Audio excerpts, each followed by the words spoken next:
Our last talk is by Evan Birnholz, who sold his first crossword in 2012 to the 20 Under 30 collection, edited by Ben Tausig. Evan sold his first 21 by 21 crossword to the Wall Street Journal in 2013 and had his New York Times debut later that year. In early 2014, Evan started Devil Cross, an independent puzzle blog, and wrote for it until October 2015, when the Washington Post selected him to write their weekly Sunday crossword. He has been writing that since December 2015.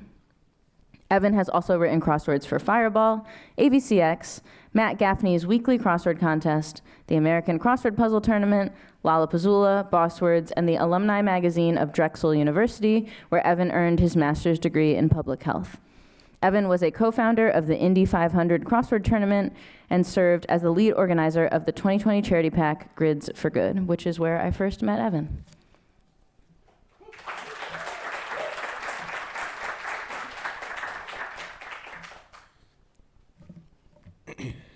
Hello, everyone. Thank you for the intro, Brooke. I'm very happy to be speaking before you today about a subject that's very near and dear to me, Sunday crosswords. Even though I've been writing the Sunday puzzle for the Washington Post for over 9 years, I've often struggled to describe to others what a Sunday crossword is supposed to be, at least beyond being a fun and clever puzzle. I would guess that a lot of us here probably came up solving the New York Times crossword, and we got used to the scale of difficulty, with Monday being the easiest, Saturday being the toughest, and Sunday being the largest, but somewhere in the middle in terms of difficulty. I'm hoping that I can give you a broader picture about Sunday puzzles and maybe challenge some assumptions you might have about them, because I would argue that a Sunday crossword can be a lot of different things at different times. So Sunday crosswords, as you know, are typically 21 by 21 squares. They tend to feature longer answers on average than what appears in a daily 15 by 15 puzzle. On Sunday, the average length of each answer in a grid is longer than it is in themed puzzles on Monday through Thursday from this New York Times data. Generally speaking, the longer your answers are, the harder it is to build your puzzles successfully. One thing that affects the average of that number up there that says 5.3 letters per word in Sunday is that the New York Times usually has a limit of 140 words or answers in a 21 by 21 grid. The way I've operated with the Post is that I don't want to have strict limits on the number of answers that I can use in a crossword. And part of that is out of self-preservation, because my task is to write a new Sunday puzzle every week. And if that means having to break the conventions to get a grid to cooperate, then so be it. At the same time, I feel it's valuable to really embrace the idea of being unpredictable in the kinds of puzzles you write. And this is especially true for Sunday puzzles, because if you've been solving crosswords for a long time, it can be easy to form rigid notions of what Sunday crosswords should and should not be. This is what I call negative definitions of Sunday puzzles. They're ideas like Sunday can't have a theme that's too easy. This is the marquee puzzle of the week. We can't have really easy kinds of themes with corny dad jokes and wordplay that we've seen 1,000 times. This needs to be something more intricate, and it really needs to take advantage of the larger space. Conversely, the theme can't be too hard, because imagine the newer solvers who won't be able to finish it, and there are surely many of them. It can't be themeless. Solvers have been tackling Sunday puzzles with themes for decades, so if you remove the theme entirely, this somehow makes it a less fun activity for your weekend. It can't have a meta puzzle, that is an extra challenge to figure out after you're finished with the puzzle. But for a lot of solvers, Sunday puzzles are a big enough challenge on their own without having to add an additional puzzle afterwards. And don't even think about having variety puzzles either, because if standard crosswords are what you're used to, it can be jarring to have to learn how to solve a new type of puzzle entirely. I think these negative definitions are at least in part born from genuine preferences about what we like to solve, and we all have them. But I think back to when I ran my own independent crossword website, Devil Cross. This was many years, this was many years ago. I often told myself at the time that this was the place that I could really experiment with puzzles, because my audience was smaller and they're really enthusiastic solvers. But nowadays, I sort of think, why can't I experiment with puzzles even more now? I think it's precisely because my audience is larger with the post that I think the Sunday puzzle should reflect an even wider array of tastes rather than a more limited one. So I'm going to show some examples of Sunday puzzles, and in the same way that you can enjoy several different genres of music, I think it is possible to appreciate the value that they can bring to different audiences. This was a puzzle that I wrote in 2019 called This and That. They were featuring X and Y phrases where the X and Y words hint at circled words in other phrases. So for example, there's show and tell up at the top, and those words hinted at the circled words air and rat hidden in the phrase hair restoration, because air is a synonym for show, like to show on TV, and rat is a synonym for tell, like to tattle on somebody. This is a straightforward theme, but the reason I'm highlighting this puzzle is because I had gotten a very nice response from a solver named John Risso, who posted this on the blog Diary of a Crossword Fiend. He said, "I love Evan's puzzles and especially appreciate the easier ones. As a casual puzzle solver, it generally takes me a week or so of filling in a clue here and there to finish them. So having one I can finish in a day is great and does make me feel good." I've always held on to this comment as a reminder to myself that there are always going to be less experienced solvers who would greatly enjoy having an easy Sunday now and again, or they may be conquering a Sunday by themselves for the first time. And we shouldn't think of these as being de facto less exciting to solve than a puzzle with a mind-bending trick. It may be really exciting for a solver like John. Now, sadly, I don't remember which Sunday puzzle was the first I ever solved entirely on my own, but I do remember solving one from the New York Times in 2010, when I was still very new to constructing crosswords. This was a puzzle by Jeremy Newton called Antique Finish, where you had to add H to familiar phrases to make biblical-sounding verb phrases. So at 51 across, the clue, "stuns experts after new findings," had the answer, "rocketh scientists." Now, this is not a super complex theme either, but it doesn't have to be. I thought that answer at the time was so hilarious that I called my brother to tell him how funny I thought it was. As much as I enjoy an easy Sunday crossword, I think there's value in hard ones too. This was a particularly challenging one that I wrote for the Halloween season in 2018 called Ghostwriters. There were phrases that contained authors' names, or their last names, that needed to be skipped over in both directions to make sense of the clues. So at 74 across, the clue was creature with a deadly gaze, and the answer is Gorgon, but there were 10 squares rather than 6. The author Emile Zola's last name could be found at 60 across, clued as ghostwriter of the beast within. And once you saw that answer was Zola, you could insert the letters of Zola in that space after Gorgon to make the word Gorgonzola. I like to break out odd tricks like that during Halloween. Here's a themeless puzzle that I wrote last year. It had a stack of answers in the Northwest that I was pleased with that included Karate Master on top of American Hero, on top of Digital Detox. I didn't even start there. My first entry into this grid was Bedtime Story in the lower right corner because it had a clue I'd been saving for a while, and that clue was retirement account. Thank you. I think it's appropriate that, saving for the clue retirement account just seems apt. This was another themeless, but this was a very nice one by Eric Agard in the Universal Crossword. He had 3 grid-spanning 21-letter answers: Lift Every Voice and Sing, Path of Least Resistance, and The Emperor's New Clothes. Separately, he also had the clue Stretched Out Hands for slow claps. I did a slow clap when I figured out that clue. The beauty that I find in themeless Sunday crosswords is that sometimes there are long phrases that you can't just shoehorn that easily into a themed puzzle. But with themeless ones, you can just will them into puzzle existence. I think of this puzzle here called New School as a sort of pseudo-meta, where the meta answer is spelled out for you, but it can still be surprising. This featured 7 pairs of colleges and university. I think I actually accidentally, I miswrote it in the slide. It's 7 pairs of colleges plus a revealer. But anyway, you had to delete a letter from one college on the left and then add the same letter to the adjacent college on the right. So spend extra time on the slopes is ski more, with D deleted from Skidmore. And scandal about chilly weather is Coldgate, where you add the D to Colgate.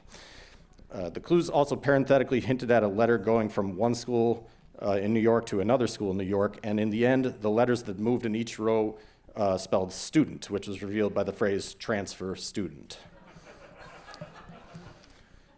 This was a harder meta called Won't You Be My Neighbor. You had to find a 10-letter word, and there was only one key clue in the middle, which was the MC Hammer song, You Can't Touch This.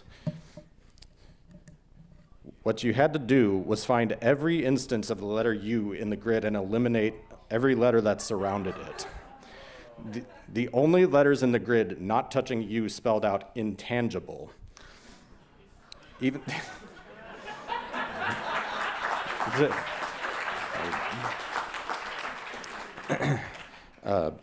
So even though metas are a different beast and they have a learning curve to them, it's the kind of challenge that I personally find more rewarding probably than anything in crosswords, because the aha moment of finding that extra answer is even greater than simply just filling in the crossword. It's like unraveling a mystery. Sometimes when you like metas and you like Halloween as much as I do, you make a monstrosity like this. This was something called the Haunted House. It was a variety suite of 8 mini puzzles, all with their own meta answer, and all of them leading up to 2 final mega meta answers at the end. I'm not going to explain it all here because it would take a while, but it featured standard crosswords, some variety puzzles. There was a cryptic crossword in there. At no point did any editor at the Post stop me to say, Evan, no, don't publish this. You're going to get too many angry letters. Instead, they let me take the risk that it would be engaging even if it was challenging. And as one final example, this was from a couple months ago called Letters of Introduction. Now, the New York Times lists in their publisher spec sheet that their crosswords must be symmetrical and they must use black squares in moderation, and this puzzle doesn't do any of that. It doesn't have any symmetry. It's 18 by 26 squares in dimension, and it has 146 black squares, which is a lot. But there was also a meta component to this, where you had to find the one letter in the grid that needed to change to another letter to accommodate the theme pattern. What you had to notice was that the 26 rows proceeded in alphabetical order, such that the answers in row 1 start with A, in row 2 they start with B, in row 3 they start with C, and so on. The only wrong letter was right at 1 across, which was the answer BBC. If you change that first letter to an A, you get ABC, which I thought aptly described the theme. And if I had to pick one Sunday crossword from the past year that I thought was more fun than any one I've written, it might probably be this one. In no small part because I didn't follow the traditional rules of puzzle construction. I just told myself, however I can get this scene to work, I will do it. So finally getting back to my original struggle about how I should describe what a Sunday crossword is, my simple answer is that a Sunday crossword is whatever you want it to be. There's nothing sacred about having perfect symmetry or 21 by 21 dimensions or only 140 words or 142 answers or whatever your limit is. These are simple properties of the grid that can be changed if you feel it would make your puzzle better. And I want to bring back the analogy of music because it just makes a lot of sense to me. There's no requirement that a piece of music be written in 4/4 time, for example, or 3/4 time, or in the key of B flat major. You just write the music that feels beautiful to you. And it's the same with crosswords. So my encouragement for anyone who wants to write a Sunday crossword is just to make the art that feels right for you. There is beauty in creating art in a set of tight constraints, but give yourself freedom to break those constraints when you want to. It's what makes creativity in crosswords possible. Thank you.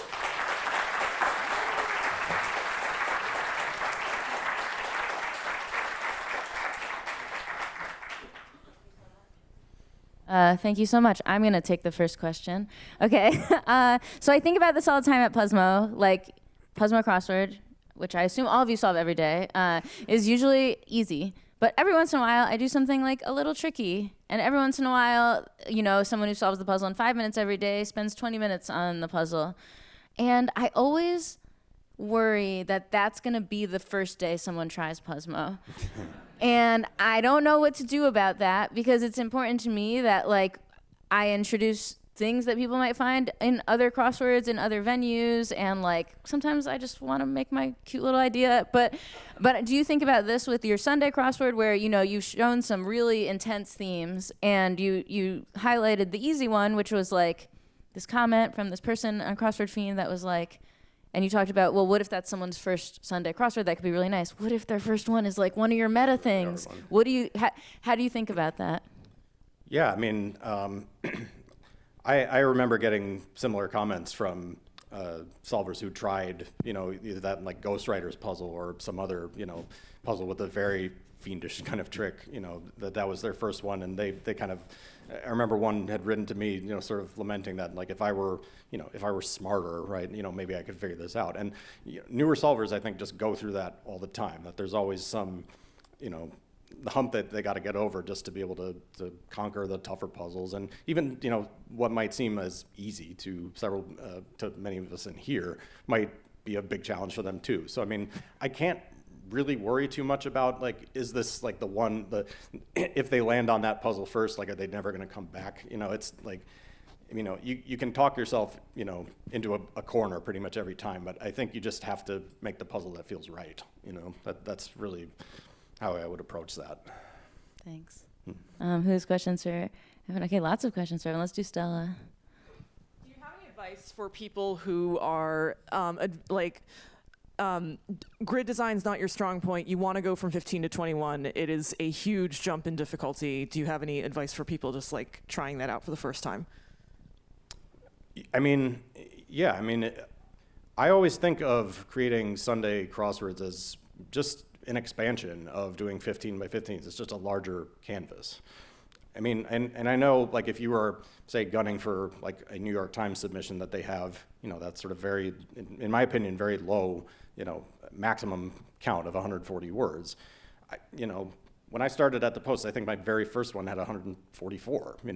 I didn't care about, those standards. I would say, like, even if you're not gunning for a submission at the Times, just try making the puzzle. Just see what happens. Like, and if you have to, throw in a bunch of extra black squares, cheater squares, whatever you want to call them, I think that's fine. There's really nothing, but there's no better teacher than experience and just giving it a shot. I know that's a very kind of broad answer, but yeah, no, I know, but yeah, I mean, like, the first like several 21 by 21 crosswords I made, probably, I don't know, 14, 15 years ago didn't really do very well either, because I was still trying to learn the ropes myself. But just the more I did it over time, the more comfortable I felt with the process. And, I think that's just the best you can do. I saw Ben had a question. Thank you. First, I just wanted to say that I really loved that presentation a lot. It was wonderful.